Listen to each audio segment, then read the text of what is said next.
Well, what's up guys, and welcome back to Project Time Garage. This time, Project Shelby GLHS Charger. I think we have a fuel pump going bad on it, so that's what we're going to fix today. Luckily, I planned ahead, and the gas tank is full. Because all fuel pumps go bad with full tanks of fuel, right? So let's put a fuel pump in this car after we drain about 7,000 gallons of fuel out of it. Make sure you follow me on Instagram. If you already follow me on Instagram, then you saw this project was coming up a while back. Instagram, at ProjectTimeGarage.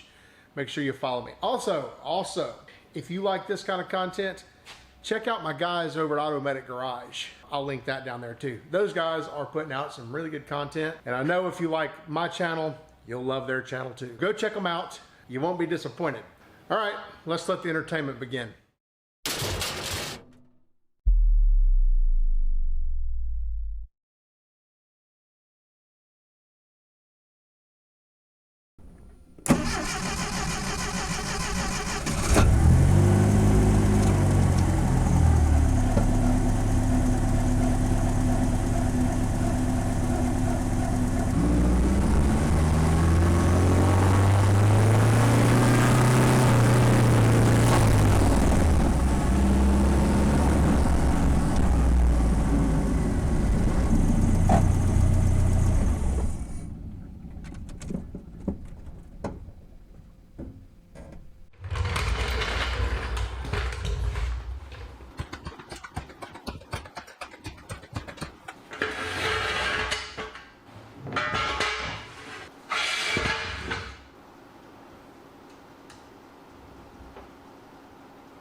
Well, we're under the car.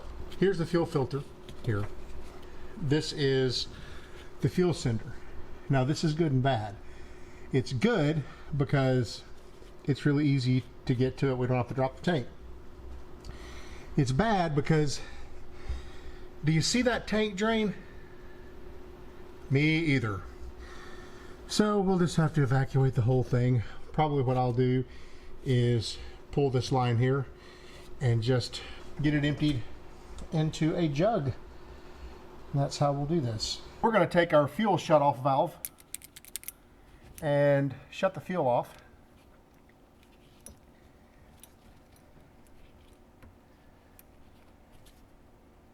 I'm going to replace this hose also while I'm at it because it's looking a little bit ugly. So now that our fuel has been shut off, I'm going to have to move the fuel filter a little bit in order to get to the clamp to get it off.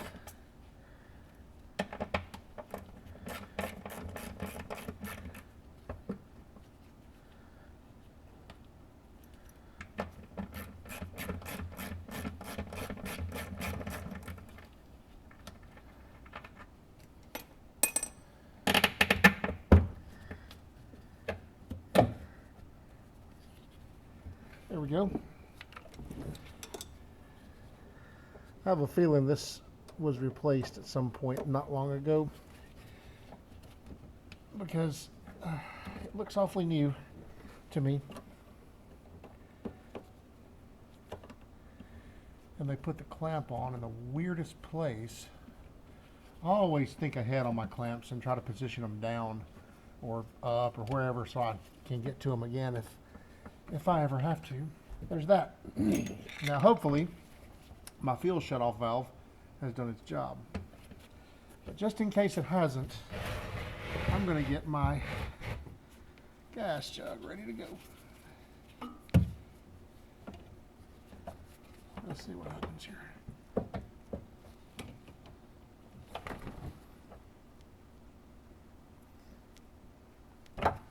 Is it going to be in my armpit?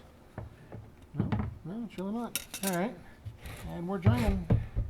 I would expect that this should be done in about 12 to 14 days. Wonder what kind of streamage we've got going on here. Not great, I'm afraid.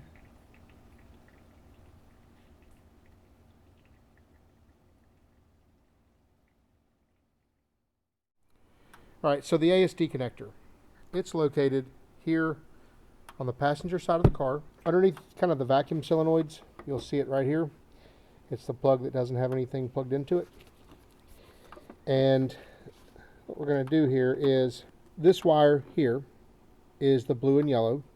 So I'm going to take that wire and I'm just going to kind of front probe it here at the connector. This is so not the right probe to use, but I'm so going to use it because, you know, it's just who I am. Anyway, it's the blue and yellow wire, and if you'll notice, I color coordinated. I have a blue and yellow jumper lead. Go me. And we're going to run that right over here and just give it a good ground on the battery. So I have the key on. I'm going to ground it, and I should hear relays click. Yep. Now, at this point, the fuel pump should be running. So let's go see that. Yes, we have a good steady stream of fuel. So I'm going to let this run just for a little bit, fill up this can, and then I'll bring you back when we're totally evacuated. Okay, our tank is drained, and we can move on with trying to get this sending unit assembly out of here. So let's unhook a few more hoses.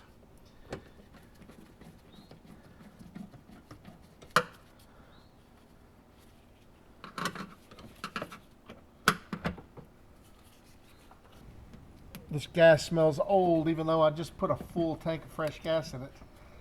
This car sat for a long time before I got it.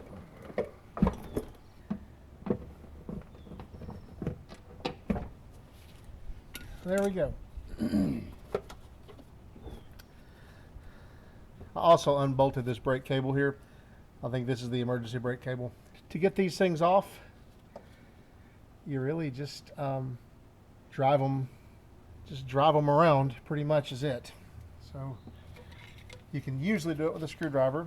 So let's see if I can use a screwdriver and get an angle you can see both. And then you have to usually come around to the other ears and just kind of work it around until it pops loose. And it literally popped loose. Who's taking bets on whether or not gas is going to come gushing out of this thing the moment I pull this loose?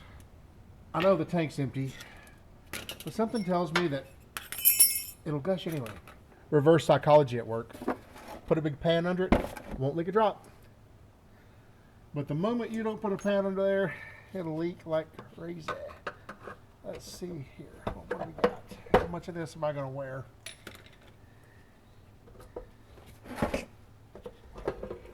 Oh, good.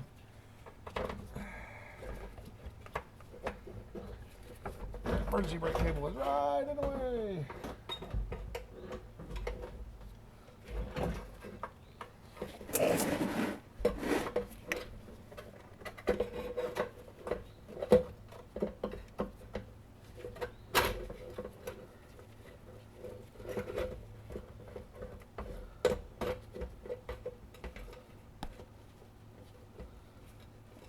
My goodness, what an assembly. I think I'm stuck on the float. There we go. Like so. Well, that's a gargantuan thing. Let's take it to the table where we can get a better look at it. I chose to get an aftermarket pump, and I chose this one because it's got a reputation of being a pretty darn good pump. Obviously it's not exactly like my existing pump, but it's close. It's close enough that I think I can make it work. I guess the first thing that we need to do is we need to get all of this apart and just kind of see where we're going to go and how it's all going to work. I have a feeling all this stuff's going to be super duper brittle.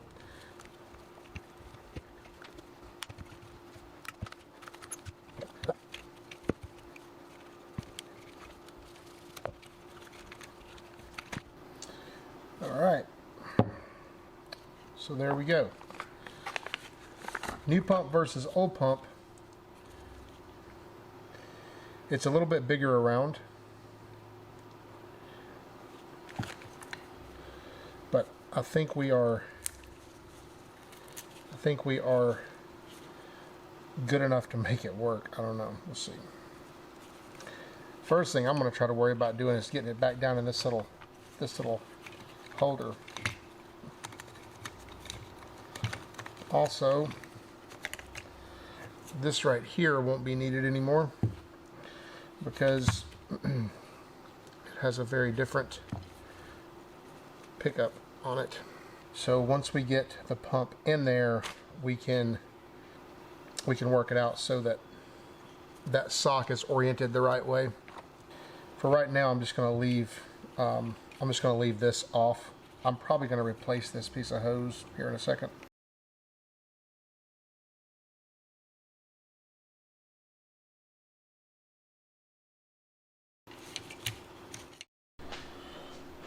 So there we go.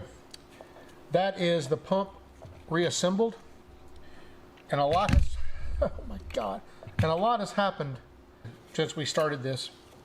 For example, I did not use the Deechworks pump, and I guess I probably could have, but this pump is considerably bigger in diameter than the other pump, than the old pump was. And I really didn't want to, really didn't want to go through all that it would take to repackage all of it up and make it all fit back down in here. So I just so happen to have a Walbro pump. That's what's in here. So I've got the full kit, the full Walbro kit. That's actually good too, because this pump is made in the USA. So it should be a good quality pump. I guess really the only thing left to do at this point is to put it back together. Oh, while I'm at it. My pump wasn't the problem. See that right there? That's the hose. I can just like break it in pieces. This is the hose that used to connect between the pump and the pickup tube. And it literally had a split in it right along there somewhere. So that's where my fuel pressure was going. Explains that. So I feel pretty good about this being a valid and good fix. The big reason I didn't use this pump is because the connectors down there, while they're the same male spade type connectors, I'm just not comfortable. I'm just not comfortable doing that. My fear is even if I heat shrink the terminals, or if I use the shielded terminals that have the plastic sheath over them, I'm just not comfortable that over time that will deteriorate and maybe those things get together and spark in the tank, and I don't know. I'm not comfortable doing it. So I didn't. So I've got a perfectly good Deechworks pump that might get used on my tractor or something, who knows. Anyway, so that's where we are with this. So let's go back together with this pump, put it back in the tank. They're nice enough to send a new O-ring to go up at the tank side.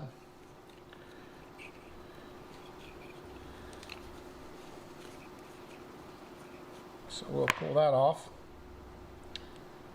Hopefully that's close enough to the same that it'll actually work.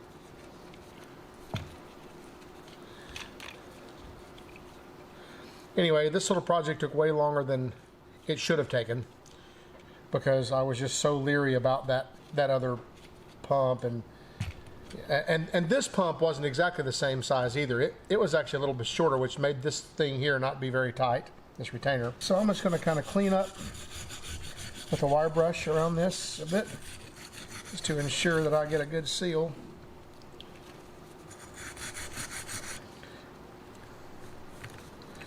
All right, there we go. So that is a fuel pump assembly to be put back in.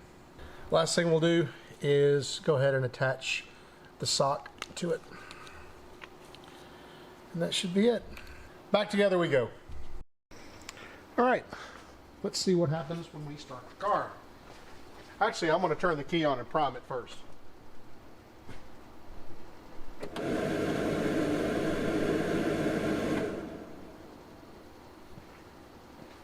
What do we have? Oh, look at that. That's brand new.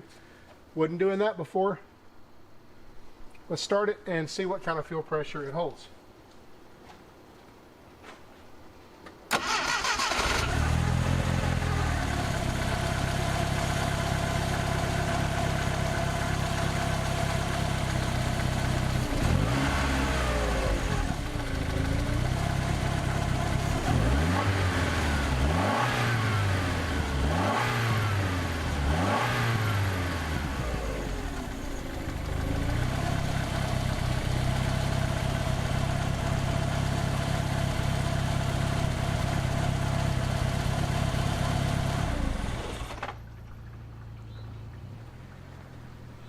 Oh, and look, we shut the car off and it holds pressure.